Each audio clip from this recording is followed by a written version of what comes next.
Let's talk about one of the most iconic basketball teams in the world. You're listening to Chicago Bulls Nation. What is going on, Bulls Nation? So, another loss for the Bulls, sixth in a row now. We're headed to the All-Star break, looking bleak now that we're going to make the playoffs, and it sucks because there's no incentive. But we're going to compare these two teams right after this.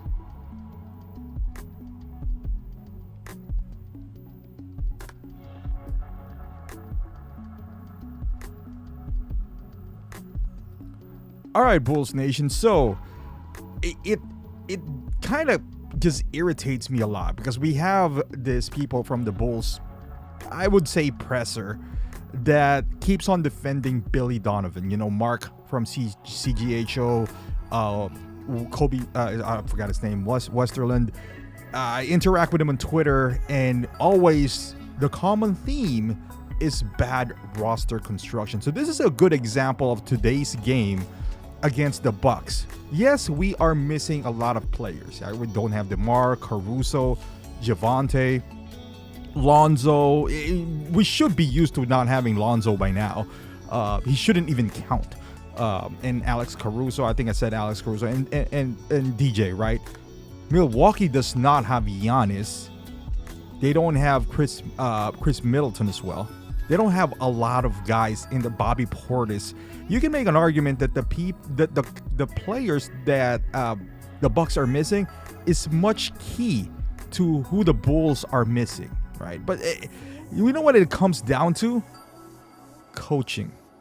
Yes, they have an actually good coach. And all this narrative about it's making it sound like Billy he just have been dealt a bad hand because this is a bad roster construction, right?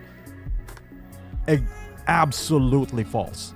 He's just a mid coach. He's not a terrible coach. He just can't control these guys. And that's a fact. He was given a bunch of stars in Oklahoma, didn't do anything about it. You know, he got like the magical season by Russell Westbrook, didn't do anything about it. Now he got this beautiful roster by the Bulls. Yes, it's not a championship roster, but I bet you like 25, maybe 20 teams in the league would rather get this roster. Not that coach, though. But he can't make the most out of them. And Zach said it in the post-game interview. He wish we have an identity because the Bulls don't.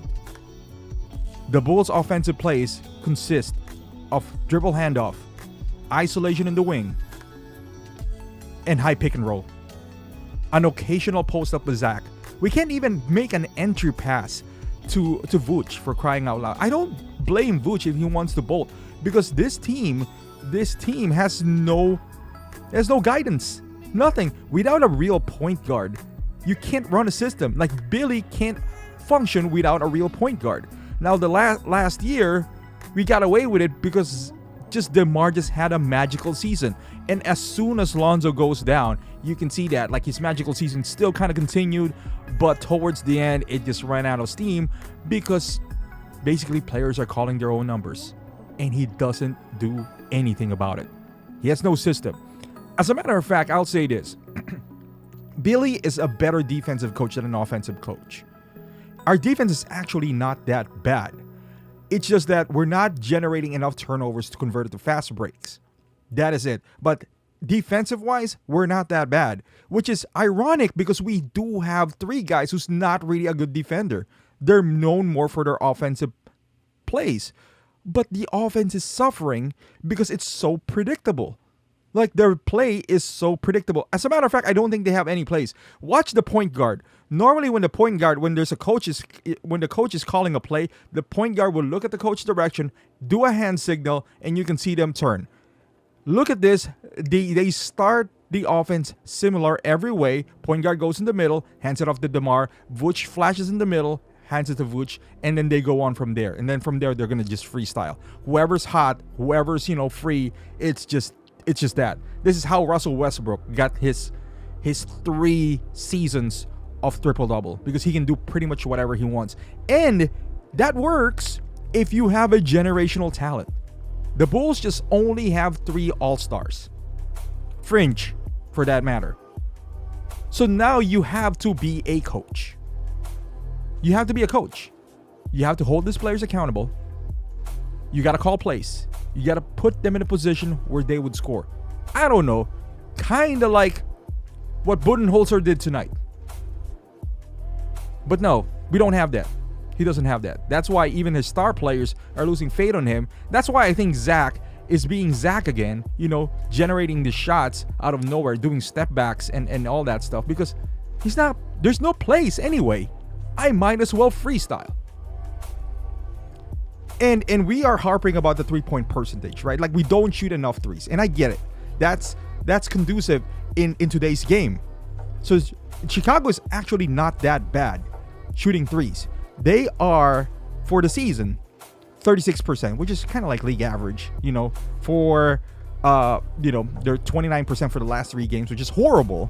But still, 36%. You know who's lower in 3-point percentage than the Bulls? Who is shooting worse than the Bulls when it comes to 3-pointers?